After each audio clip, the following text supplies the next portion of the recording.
So you've been around the project a lot longer than me.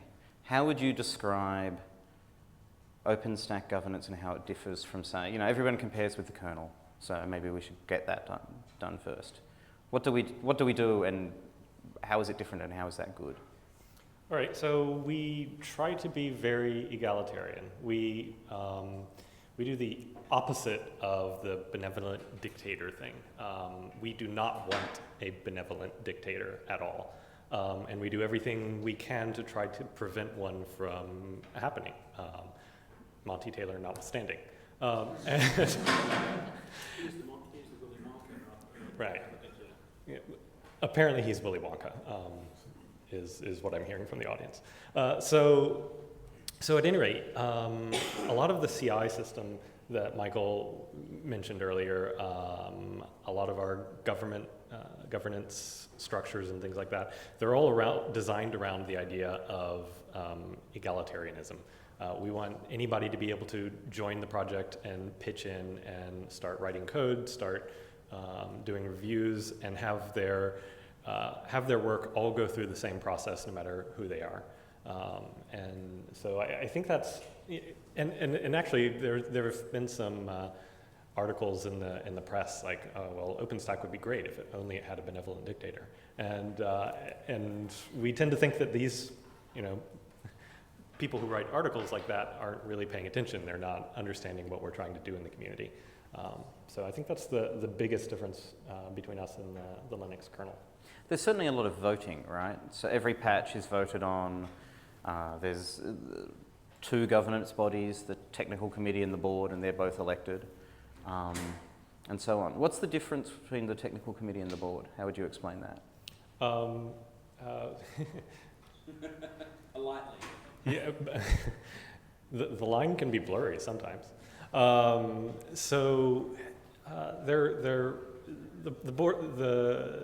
There's a foundation that owns the trademarks related to OpenStack, and it's sort of this. It's actually a trade organization. So all of the companies who have developers working on OpenStack, they join the foundation and they help sponsor. The development is still out on the edges, but things like our twice yearly summits and conferences. There's a lot of central coordination of marketing, of course, the issues and policies around dealing with the trademarks. All of those things are handled by the foundation, and so that foundation has a board of directors, and so what we try to do is get people on that board who are in that space, people who are thinking strategically about how all the companies who are collaborating on this project are going to work together and those kinds of issues. The board is explicitly in the bylaws prohibited from making technical decisions about the project itself, which I think is actually really cool. So there was this concern, if we have this body with people on it who are appointed by big companies, and what if they start saying, oh, well, now you have to use Java for everything? I mean, that would be terrible. It right? would be horrible. Yeah. So to protect against that sort of thing, the bylaws explicitly say that technical decisions are the purview of the technical committee, which is an entirely elected board in the community. And so the people who are eligible to vote in the elections to elect the technical committee are the contributors to OpenStack itself. If you submit a patch and it gets merged, you'll get a ballot for the next election. And so generally that board is composed of developers or people who are really active in the project, not necessarily hackers, folks working on documentation, things like that. But basically, you end up with people who are really working on the project in all of the senses of that word, getting elected to the technical committee, where decisions that affect the project at a technical level are made. So I hope that sort of illustrates the different kinds of bodies Mhm. that those two are. So, So, question from the audience. We've described the board and the technical committee, but we also have these things called project technical leads. What are they? do we have any in the room? Yes. Robert's one, but we can pretend he's not. Right. So, right, Devananda. Hey, if you're a PTL, raise your hand. So, the And new one? Or, a new one as well? yes, Oh, you did, right. that wasn't a demonstration. Sorry. Raise your hand like this.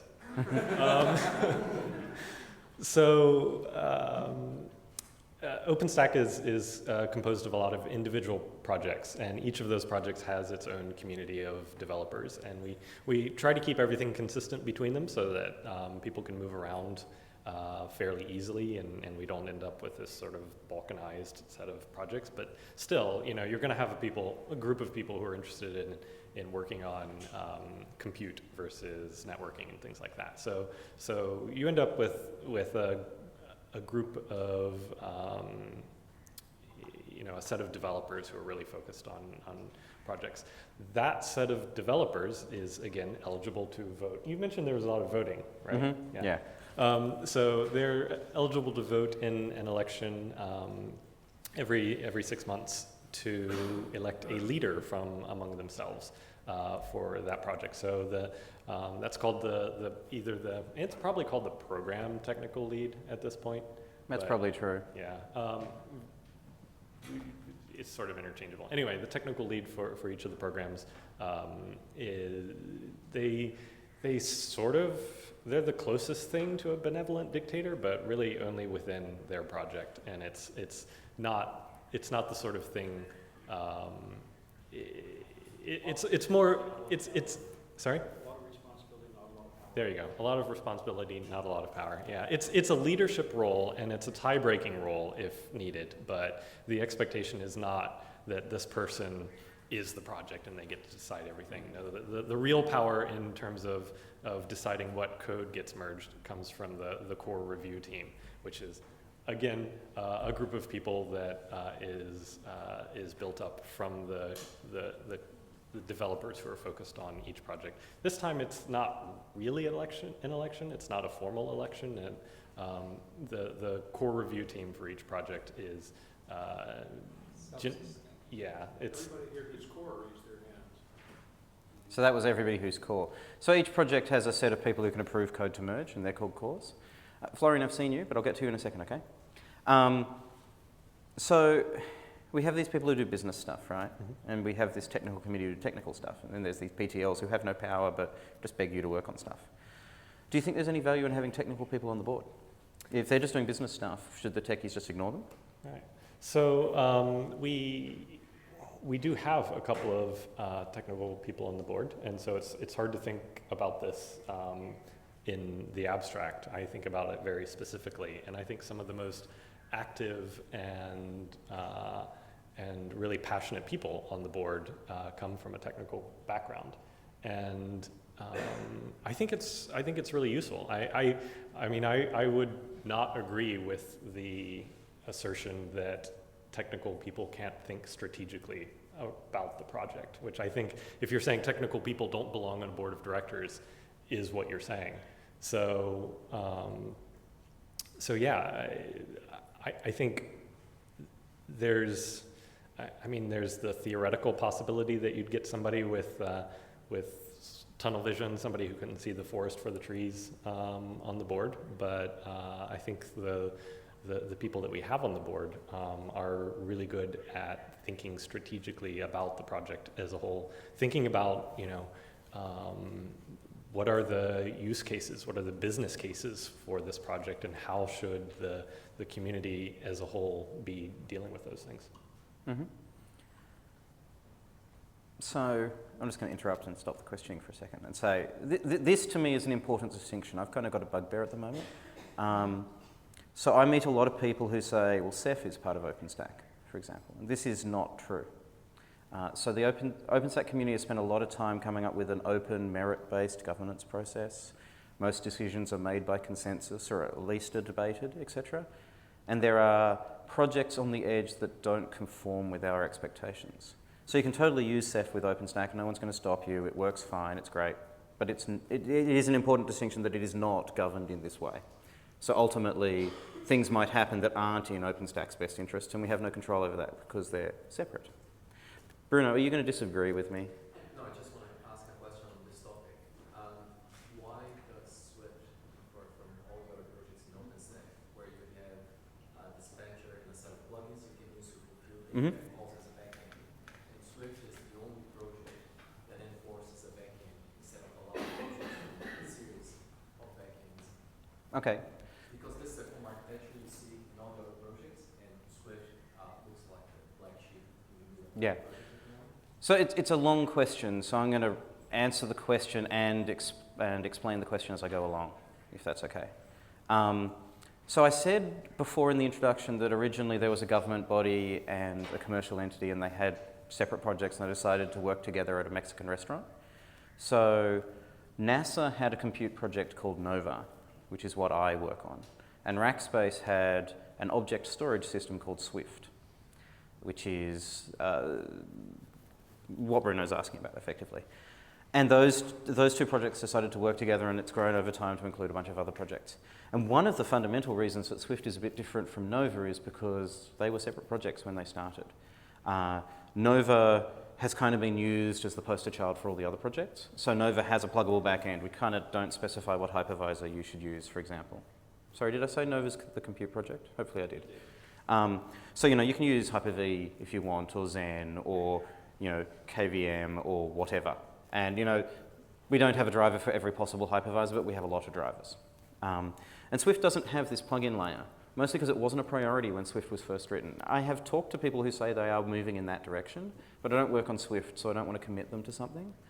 I would suggest you have a sit down with John Dickinson and have a chat. John's at the conference. He's the Swift PTL and has he been forever? Certainly for as long as I've been involved. I think so, yeah. Yeah. And so he understands this history a lot better than I do. But I agree it is a difference, and a difference that doesn't make me completely comfortable. I can see, a Nova style, there's a business logic layer, and then kind of the actual bits stored on disk kind of driver layer. Yeah. Well, the arranger coding stuff is bringing in more of that, but it's not bringing in arbitrary backends, it's bringing in different behaviors within one code base. I think one other thing about Swift that's worth noting is that it's a full implementation of a whole bunch of logic, whereas Nova is an arbitrator for existing tools. KVM and Zen are existing hypervisors.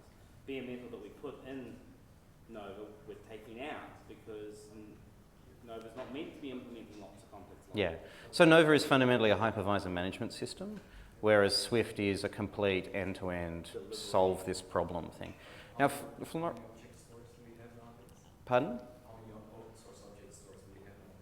Not enough.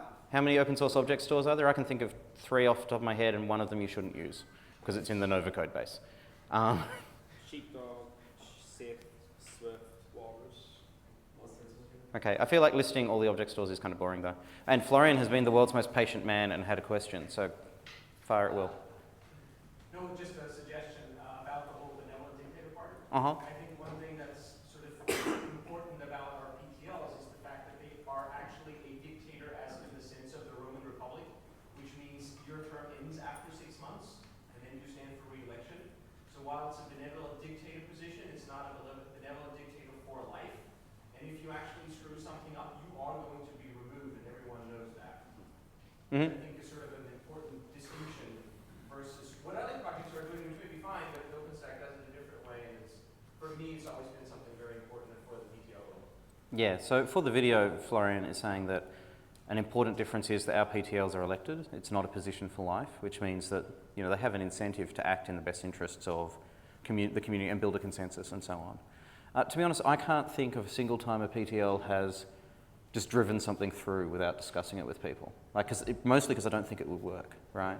Unless they were going to do all of the coding for that thing by themselves. And they'd still need core reviewers to approve it, right? They can't just they could, in theory, merge it unilaterally, but it would get reverted. And they'd probably be unelected at that point. So we have 2 more minutes. Is there another question? Yes, you there with the nice hair. So what sort of voting mechanism is it used? Is it like converted or is it something else? I can't even pronounce. What's the voting mechanism we use for elections? I can't even pronounce Condorcet. I pronounced it, so it's Condorcet, and we use the CIVS implementation of it from Columbia, CIVS. And who votes? Everyone votes. The question is who votes, and the answer is it depends on the election. So, yeah, board elections, so the business types, it's complicated actually, right? Because there are segregated sets of board seats. So Platinum Foundation members came and gave us a very large amount of money and do every year. So there's a set of seats that those guys get to vote for, and then gold members vote for their pool of seats. But then there's also a chunk of seats that are voted for by any individual member of the foundation, which can be anyone. You go to a webpage and click sign me up. The technical elections, so technical committees, PTLs, that kind of thing, you have to be an active technical contributor, which means effectively you're a developer, but the bar is super low. It's like has landed 1 patch. So if you put in Jump in here? Anita's going to tell me I'm a liar. Yes? The technical committee elections, the electorate has to have, for the one just passed, it was the 2 releases prior. So for the elections for Ice House, it was people who have a patch in Grizzly and Havana.